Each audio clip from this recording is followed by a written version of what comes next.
Our existing worldview and the way we think right now is failing us. To stand up for entirely new and unfamiliar realities requires a lot of heroism. It was only, 1620 that they put Galileo on house arrest? Everyone found it astonishing that these complicated works of art, sometimes as big as 2 football fields, were turning up in crop fields overnight. In fact, eyewitnesses say the patterns take only seconds to go down. We've got this breathtaking beauty. This is phenomenon A. Phenomenon B is that the world can ignore.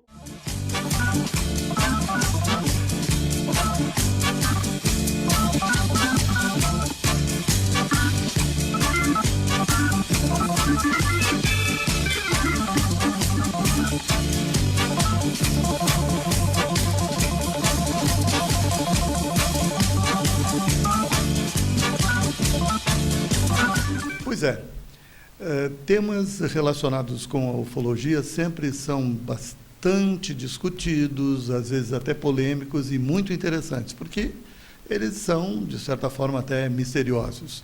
Bom, na fusão de tantas culturas, né, no mundo inteiro, desde a greco-romana, e, enfim, que vem se espalhando pelo mundo, uns são mais supersticiosos, outros são mais realistas. Nós temos aqui 2 convidados, 2 amigos que vêm nos visitar, professor engenheiro Eduardo Marafiga e também militar da reserva, especialista em eletrônica, que está por aqui, o Alvarez Pereira Arjona, mais conhecido como Arjona. E eles trabalham nessa área com muita pesquisa. Gostaria que vocês falassem por onde andaram ultimamente, onde têm andado, há quanto tempo estão envolvidos com isso. Começando, então, com o Eduardo Marafiga. Tudo bem? Como é que está o amigo? Tudo bem. Na realidade, a ufologia já faz parte da minha vida há bastante tempo, né? Digamos lá, acho que desde os meus 15 anos de idade. E já é uma paixão, né? Que já virou uma paixão isso aí. E, ultimamente, a gente esteve fazendo uma pesquisa lá em Santa Catarina, no município de Ipuaçu, pesquisando aquelas marcas que apareceram nos trigais por lá e que gerou, digamos assim, uma euforia, né, pelo pessoal da redondeza. Já por 5 anos consecutivos que tem ocorrido isso. Então, nós convidamos o nosso amigo aqui, o Arjona, e mais outro colega nosso que também são ufólogos, e fomos até lá para verificar isso de perto. Realmente é muito interessante. A gente vai comentar isso aqui no decorrer do nosso debate. Ok. E com o Arjona também. Tudo bem? Como é que está o amigo? Nossa saudação. Tudo bem. Antes de mais nada, vamos dizer, da satisfação de estar aqui, né? Apresentando essa nossa pesquisa, conjunto com o Marafiga, e dizer que realmente essas marcas, elas... O que a gente se questiona muitas vezes, né? Diz assim, pô, mas isso não foi feito por mão humana, ou já disseram, não, tem uns velhinhos que pegam a madeira e vão amassando lá. Eu diria o seguinte, que o fenômeno está muito além de qualquer pessoa fazer, porque pode ser um fenômeno, eu digo assim, pode ser um fenômeno metafísico, um fenômeno paranormal, espiritual e até ufológico, em função das sondas e luzes que se apresentam após as marcas aparecer. Questão de 2 a 3 dias, né, essas manifestações aparecem. Vamos só te interromper um pouquinho para dizer o seguinte, o pessoal ficar curioso. Pô, já começa, já vai direto nos finalmente, então nós vamos ter que fazer aqui um bate-papo, digamos, bem informal, mas colocando assim para o telespectador. Muito bem, foram apresentados o Eduardo Marafiga e o Arjona. E eles já explicaram para que vieram aqui no programa, né? Mas gostaria de saber o seguinte, em primeiro lugar, o que os motivou a ir até aquela localidade? Por que sair daqui? Porque, de repente, o telespectador pode se perguntar, tá, mas e aí? Tem tanta coisa boa para ficar ali junto com a família, tantas outras coisas. O que os motivou a se movimentar até lá? A paixão pela pesquisa. Não resta dúvida. A aventura em si também, né? É algo assim que é apaixonante. A gente que gosta disso, eu pelo menos que já viajei um bocado aí pela América do Sul, pesquisando antigas civilizações, como lá no Peru, na Bolívia, inclusive na Argentina, principalmente nesses lugares aí como Machu Picchu, Tiahuanaco, Sacsayhuama, essas coisas assim antigas, né? Então, como? Ilha de Páscoa, também fiquei um tempo na Ilha de Páscoa, né, pesquisando os moais e também o magnetismo da ilha. Então isso aí é uma paixão, é alguma coisa assim que quando a gente começa, não quer parar, né? E cada vez que surge alguma coisa diferente em algum lugar, a gente vai para lá e não mede esforço, não, a gente vai se tiver que passar a noite, tiver que ficar 2, 3 dias lá acampado, pesquisando, a gente vai, fica, né? Então eu acho que isso aí realmente é a paixão mesmo por isso aí. Vocês têm algum apoio material para isso? É o recurso próprio? Gostaríamos, né? Realmente até que seria interessante que tivéssemos patrocinadores, né? Não, é tudo feito com o nosso dinheiro mesmo, cara. Nós pagamos nossas despesas. Nesse itinerário aí citado, os dois juntos, sempre? Ou uma oportunidade foi um, outra vez foi outro? Não, na realidade, assim, se existe a oportunidade de irmos junto, com certeza sempre o Arjona está disponível, né? Também o outro colega que não está presente aqui, se tem mais pessoas, né? Inclusive, quando a gente falou que íamos para Ipuaçu, outros colegas disseram, eu gostaria também de estar nessa, nossa, né? Mas não dava, né? Eu disse, olha, fica para outra. Na próxima, com certeza, a gente comunica e você vem. Então, assim, se é possível ficarmos o grupo junto, melhor. Mas, se não, aquele que está disponível vai. Ele falou grupo, vocês têm um grupo constituído, um número fixo de pessoas, enfim, que é dedicado a essa causa, não? Não, já teve um grupo em Santa Maria, né? Teve uma associação formada há muitos anos atrás, hoje ela foi extinta, e hoje são só alguns remanescentes daquele primeira situação, né? E eu diria que hoje que eu tenho recordação, seria eu, o Marafiga, mais o Flávio, o Cláudio. É um grupo bastante pequeno, né?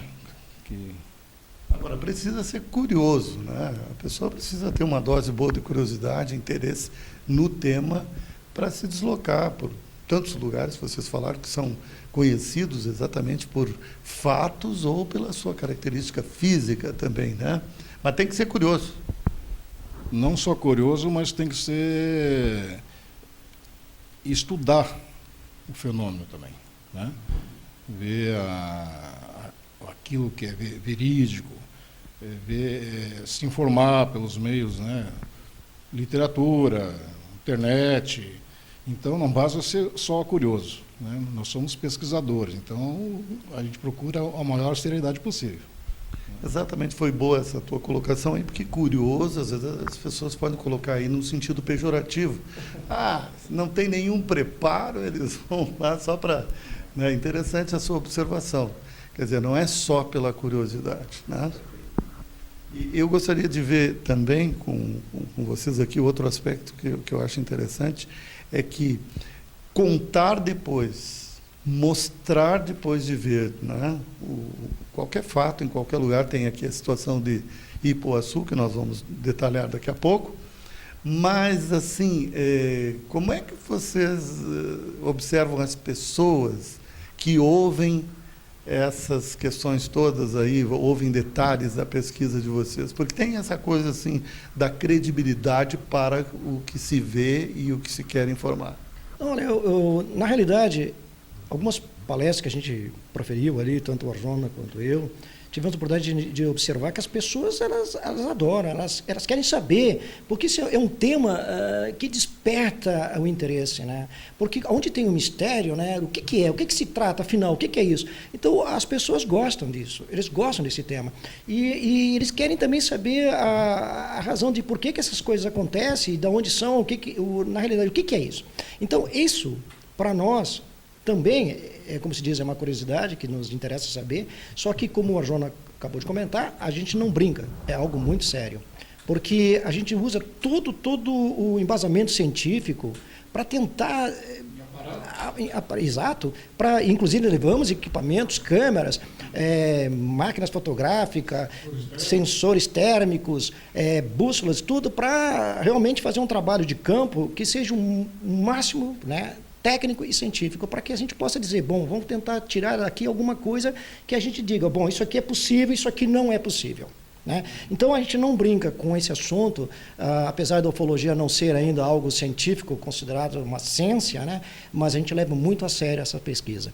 E esses fenômenos que estão ocorrendo no mundo inteiro tem se observado que nessa década mesmo, agora que nós entramos, tem sido bastante grande, tem se densificado. Há um registro bastante confiável de que a Terra foi dada ao homem, né? Ao ser humano. Quem acredita na criação, outras pessoas são mais evolucionistas na concepção desse tema, por isso que até que nós falamos aqui a respeito do envolvimento até de religiões, as coisas, nas opiniões sobre isso tudo. Mas quem acredita na criação sabe do que eu estou falando, que a Terra realmente foi dada ao homem. Agora, não está ali dito também que fora daqui, né, não possa ter outras coisas, né? Então, é o que alguns comentam e que dá margem para uma boa discussão.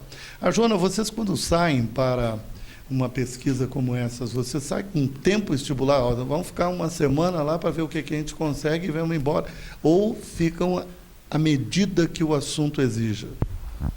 Isso aí é a situação, né, que você vai se apresentar lá, é que vai dizer a nossa permanência ou não, né?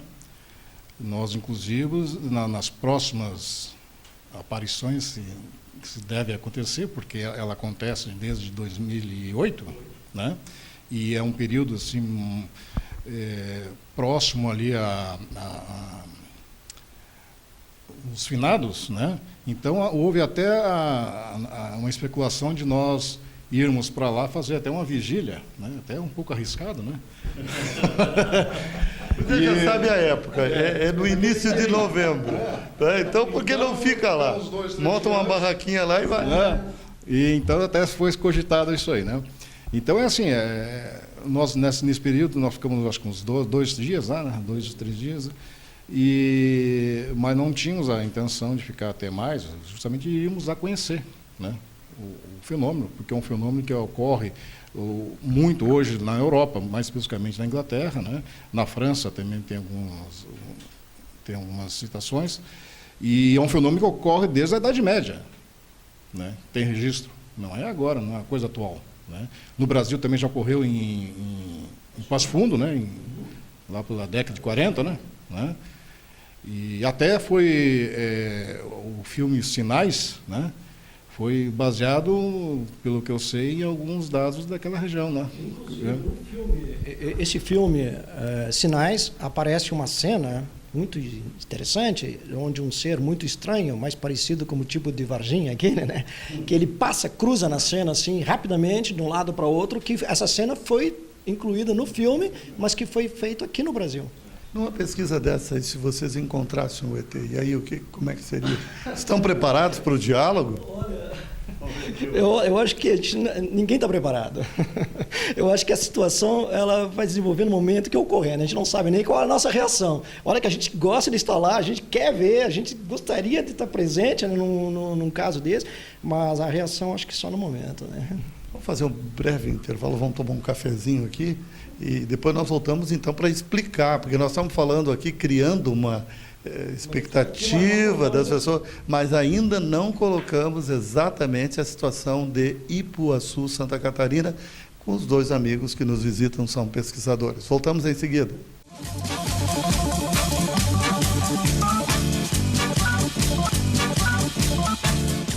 Ok, estamos retornando então com os nossos convidados, falando sobre pesquisas que são feitas, né, não só no Brasil, mas na América Latina, enfim, em outros lugares, e que estão voltadas para fenômenos muito interessantes que despertam a curiosidade das pessoas. Especialmente, agora vamos entrar no mérito, Ipuaçu, Santa Catarina, né? O que foi encontrado, o que vocês podem narrar do que foi visto lá? Pois é, Ipuaçu é um lugar pequeno, né, no oeste catarinense, e a população é aproximadamente de 8.000 pessoas, mas pessoa muito, muito bacana, pessoa muito receptiva. Então, essas marcas vêm ocorrendo lá desde 2008. Os receptivos que ele está falando são índios. O que tu achou? Não deu flechada. Né? Não. É que tem uma reserva, que é a região de Nonoai, né? Onde tem uma reserva indígena muito grande lá, bem acentuada. E me parece, eu não tenho certeza, mas eu acho que de 8 mil, 5 mil são indígenas, né? É. Comportamento. Não. Né, lá, senão os indígenas. Mas, Bom, e aí? Como eu vinha falando, essas marcas começaram a aparecer em 2008. E o pessoal ficou estranhando. O que é aquilo realmente? Né? Que são chamados, inclusive, de agroglifos. Né? Então, o que é isto? E o interessante é que essas marcas apareceram próximas às estradas. Até eu comentava com a Arjona, por que essas marcas não aparecem lá no fundo dos trigais ou por outro lado, lá no meio da fazenda? Não, essas marcas aparecem sempre próximo às estradas. É para ser visto mesmo, né? Porque senão eles não colocariam naquela forma. Então, essas marcas que ocorreram agora em 2013... E em que formato elas? Como é que elas... Sim, exatamente. O formato são geralmente figuras geométricas. Por exemplo, são círculos concêntricos, figuras, algumas vezes de triângulos, algumas vezes hexágonos, espirais. Quer dizer, depende. A cada ano eles mudam o desenho. O desenho não se repete praticamente, eles mudam o desenho. Então, por exemplo, esse ano, em 2013, apareceu... Deixa eu fazer uma brincadeira. Não, agora essa bola ficou picando. Eu tenho que fazer uma brincadeira. Depois a gente corta aí, não sei. Falasse em hexágonos e tal, triângulos. Quem sabe se está aí a inspiração desses técnicos de futebol que montam esquemas de jogos cheio de complicação, não é? Ei, Arjona, será que eles não se inspiram em algumas figuras dessas? Olha, aí para isso aí, eu sou leigo no assunto, né? Pois é, não, mas é que eles falam, os técnicos falam. Mas voltando então. Aqui eu volto ali? Bom, posso aqui. Vamos continuar o raciocínio aqui, então. Quando ele diz, posso aqui. E depois eu passo para o Arjona. Vamos lá. Então, eu como falava, então, esses círculos, as formas geométricas diferem, né, de ano para ano. Esse ano, as figuras foram duas grandes figuras que apareceram, uma distante da outra, mais ou menos 6 quilômetros. Na primeira, eram círculos dentro de círculos, né? E na outra marca era um hexágono dentro de um círculo. Então, são figuras bastante complexas, né, de serem feitas assim por um humano normal.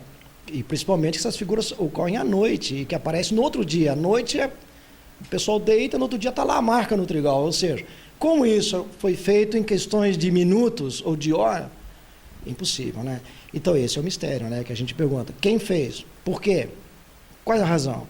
E o interessante, que nós estávamos comentando antes, por que nesse período dos finados, que antecede os finados? Naquela semana que antecede o finado, por ali, 2, 3 dias antes, uma semana e tal, é naquele período dos finados que ocorre isso.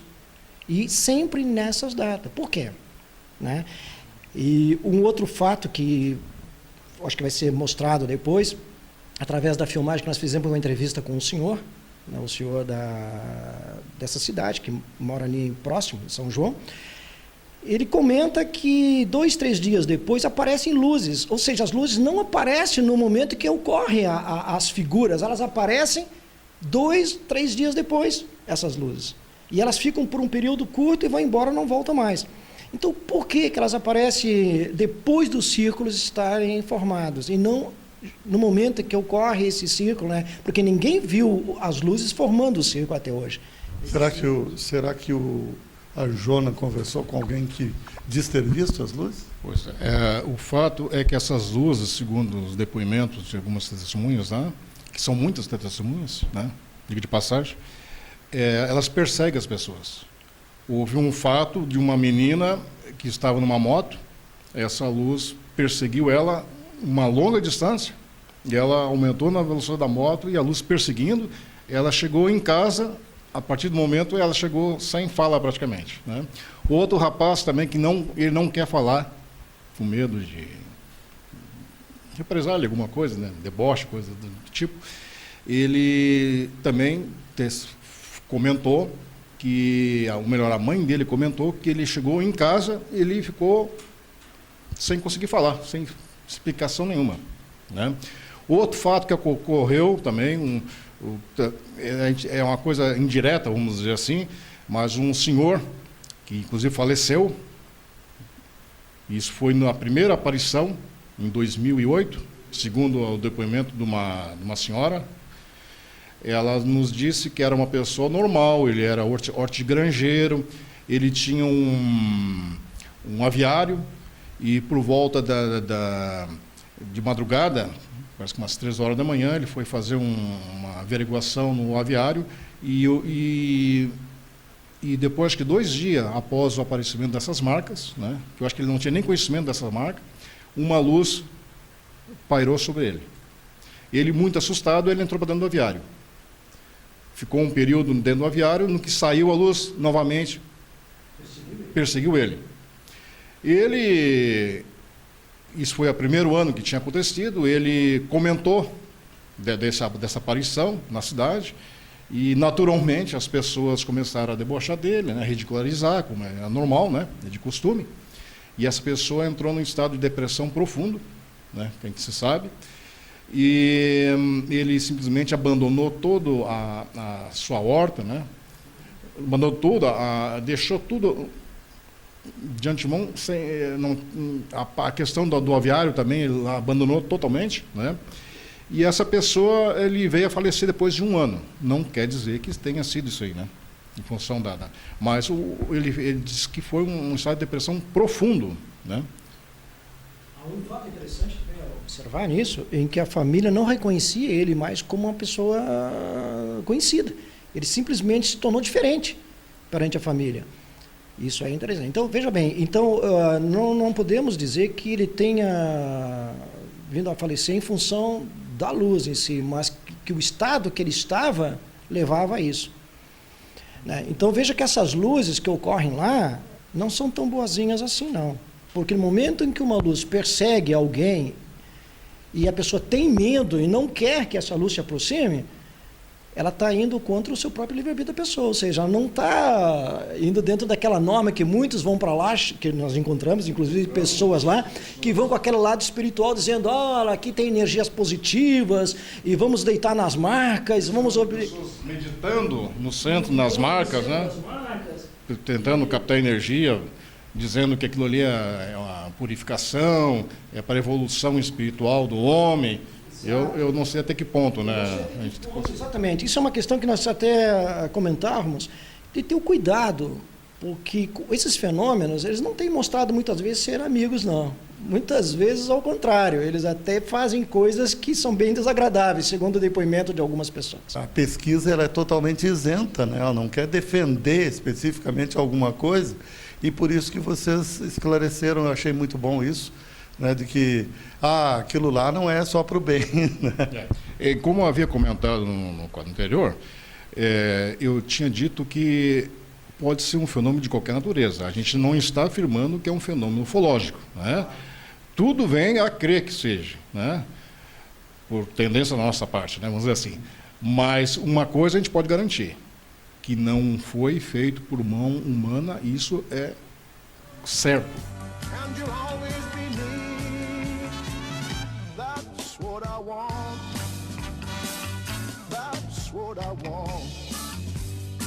What do you say, no?